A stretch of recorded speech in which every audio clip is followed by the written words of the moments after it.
وہ سوال یہ ہے مولانا کہ تقریباً ہر بھائی کے ذہن میں یہ سوال ہوگا کہ اگر کوئی مسلمان بدعتی ہو، وہ کلمہ شہادت کا اقرار کرتا ہے لیکن وہ بدعتی ہے، تو ایسے بندے کے ساتھ تعلق رکھنا، اس کے ساتھ مل کے عبادت کرنا، یہ شریعت میں کیسا ہے؟ بدعتی کا انجام بہت برا ہے، اور ملک میں ایسے فرق بھی موجود ہیں کہ جن میں بدعتیں موجود ہیں۔ ایسی صورتحال میں بحیثیت مسلم ہمیں کیا کرنا چاہیے؟ مضمون ہی ایک علیحدہ ہے۔ یہ میرے بھائی ہیں عبد المنان صاحب، انہوں نے جو بات دہرائی، یہ چیزیں ہیں تو اس لائق کے تفصیل سے نہیں سمجھا جائے۔ یہ ان پر ناراض نہیں میں ہوتا، شیعوں کے بارے میں یا اہل بیت کے بارے میں یا دوسرے حنفی سب کے بارے میں جو ذہنوں میں نا مغالطے دور کرنے چاہیے۔ میں مغالطے کہوں گا، ایک دوسرے کو پڑھتے نہیں، اس لیے طرح طرح کے سوال ہیں۔ میں جن نے اہل بیت کی بات کی ہے نا، جانتا ہوں کہ اہل بیت یہ ایسے کام کرتے ہیں، یہ بیتی لوگ ہیں۔ آپ سمجھ لیں بات ہے کہ انجام ان بیچاروں کا کیا برا ہوگا، جبکہ دین میں دو گروہ علماء کے، ظاہروں کی بات نہیں، علماء کے دو گروہ شروع سے چلے آتے ہیں، بڑے بڑے امام اور عالم۔ ایک تو گروہ ان لوگوں کا ہے جو یہ کہتے ہیں کہ ہر بدعت بری نہیں ہے، کل بدعت نظرارہ جو ہے یہ مخصوص ہے، عام نہیں ہے۔ کتنی چیزیں جو بعد میں نئی نکلی ہیں اور ان کو کوئی برا نہیں کہتا۔ خاص کر اہل سنت کے سب طبقات مانتے ہیں، اہل حدیث بھی مانتے، دوسرے یہ دو اذانیں کی جمع کی سب جانتے ہیں کہ یہ رسول اللہ کے زمانے میں نہیں تھی، حضرت ابوبکر کے زمانہ میں نہیں تھی، عمر رضی اللہ عنہ کے زمانہ میں نہیں تھی۔ یہ دو اذانیں جمع کی نا، ایک پہلے ہوتی ہے ایک پھر بعد میں، یہ حضرت عثمان رضی اللہ نے شروع کی۔ یہ بھائی عبد المنان بھی جانتے ہیں، صحیح بخاری مسلم سب میں۔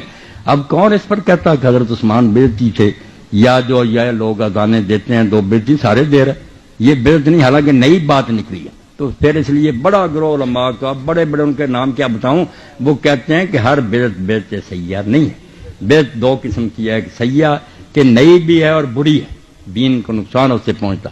ایک ہے کہ وہ نئی ہیں باتیں مگر دین سے نہیں بگڑتا، دین کی رونق ان سے بڑھتی، اس کو وہ بدعت حسنہ کہتی ہے۔ اس کی بہت دلیلیں دیتی ہے، ایک میں نے دے دی، اسی طرح تراویح کی جماعت کے بارے میں کہتے ہیں کہ رسول اللہ نے یہ بند کر دی تھی، حضرت عمر نے اپنے زمانے میں باقاعدہ شروع کی، اب ہر جگہ ہو رہی۔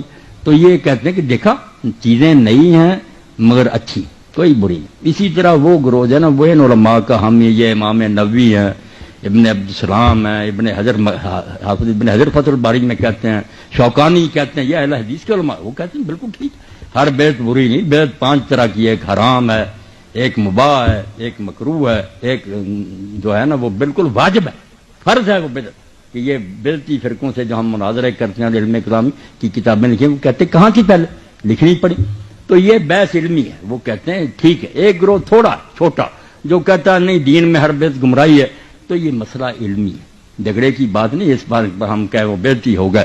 وہ کہتے ہیں اگر ہم نے قرآن مجید کھانے پر پڑھ لیا، اذان سے پہلے صلاۃ کے لیے کوئی برا کام نئی ہے ضرور، مگر دین درود شریف کو بھی جائز کرتا ہے، قرآن پڑھنے کو بھی جائز کرتا، تو اس کو وہ بدعت حسنہ میں داخل کرتے ہیں۔ میں نے بڑے بڑے علماء کا حوالہ دیا، عبد المنان صاحب کو میں پھر بعد میں بھی دکھاؤں گا، بڑے بڑے کہ ہر بدعت کو نہ برا کہو، کئی چیزیں بدعت ہوتی ہیں مگر وہ بہت اچھی ہوتی ہیں، وہ اس پہ لگے ہوئے۔ وہ علماء جو ہیں بیچارے کہتے ہیں ہم مانتے ہیں کہ یہ چیزیں سب نئی ہیں مگر کوئی بری نہیں، میراث سے بھی نئی بات ہے، مگر یار سال بعد حضور کی محبت بڑھاتے ہیں، رونق بڑھاتے ہیں، مسلمانوں کو توجہ دلاتے ہیں، کتنا نبی اعلیٰ تمہیں خدا نے دیا، تو یہ بدعت حسنہ ہے، مانتے ہیں کہ نئی ہے مگر اچھی ہے۔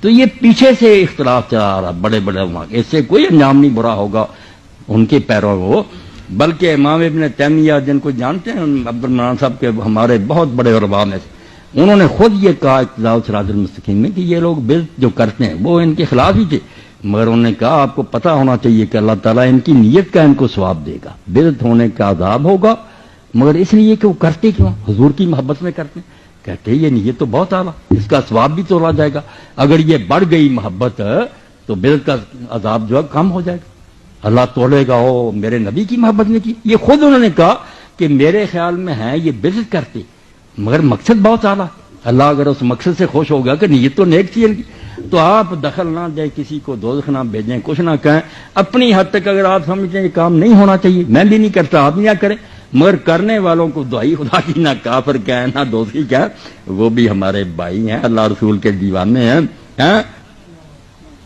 بس ایک ہی بات جیسے میاں عبد الواحد نے کہی، میں نہیں اعلیٰ حضرت کو بولتا، مولانا احمد رضا خان رحمۃ اللہ علیہ کو میں نے پڑھا، ان کے فتاوے سارے جلدیں میرے پاس ہیں، ان کا یہ شعر میں نے بار بار دہرایا اور یہ طارق نے بھی ایک دن پڑھا اور نیازی صاحب نے مجھے بتایا کہ بڑا رویا، نوجوان اپنی دکان میں رویا۔ مولانا نے کیا کہا؟ لحد میں، کہتے ہیں اب قبر میں تو جانا ہی تھا، پتا تھا مرنا، لحد میں عشق رخ شاہ کا داغ لے کے چلے۔ ہم قبر میں کیا لے گئے؟ کچھ پلے نہیں تھا، رسول کی محبت کا داغ لے گئے۔ ہاں؟ دل پر داغ لگا ہوا تھا، فرشتوں نے دیکھا، لحد میں عشق رخ شاہ کا داغ لے کے چلے، اندھیری رات سنی تھی چراغ لے کے چلے۔ میں کیسے دوزخ میں آپ بیچتے ہیں، مجھے تو حیران۔ اللہ سے ڈر جائیں، کسی کو نہ دوষی کہیں نہ کافر کہیں۔ آپ کے علم میں جو بات ہے نا کہ صحیح اس طرح ہونا، آپ بے شک کریں، مگر دوسروں کے پیچھے لٹ لے کے نہ جائیں۔ آپ یہ روایتیں میں پڑھ دوں، نیازی صاحب جیسے ابن ماجہ میں یہ لوگ پڑھ رہتے ہیں کہ بدعتی کا اللہ نہ حج قبول کرے گا، نہ روزہ قبول کرے گا، نہ اس کی توبہ قبول کرے گا۔ یہ بہت پیش کرتے رہتے ہیں، جو بندی عالم بھی پیش کرتے ہیں، مولانا سرفراز صفدر صاحب یہ بھی کرتے ہیں اہل حدیث۔ اور میں کہتا ہوں اس موضوع روایت کو پیش کرتے ہیں، وہ تو دوزخ میں جائیں گے ہی نہیں، آپ چلے جائیں گے۔ یہ حدیث جھوٹی ہے، ضعیف بھی نہیں، موضوع ہے۔ من گھڑت روایت کی بنیاد پر ان بیچاروں کو کہتے ہیں ان کا روزہ حج قبول نہیں ہوگا۔ پہلے آپ تو اپنا علم کمپلیٹ کریں نا، کہ جو باتیں آپ کہتے ہیں وہ ٹھیک ہے، آپ خود ہی حدیثیں جل ہی لیے پڑے کہ بےزتی کی اللہ توبہ نہیں قبول کی، یہ بھی حدیث ضعیف ہے، کوئی صحیح نہیں۔ آپ خدا کے لیے ڈر دیں، بالکل کسی بیچارے کچھ نہ کہو۔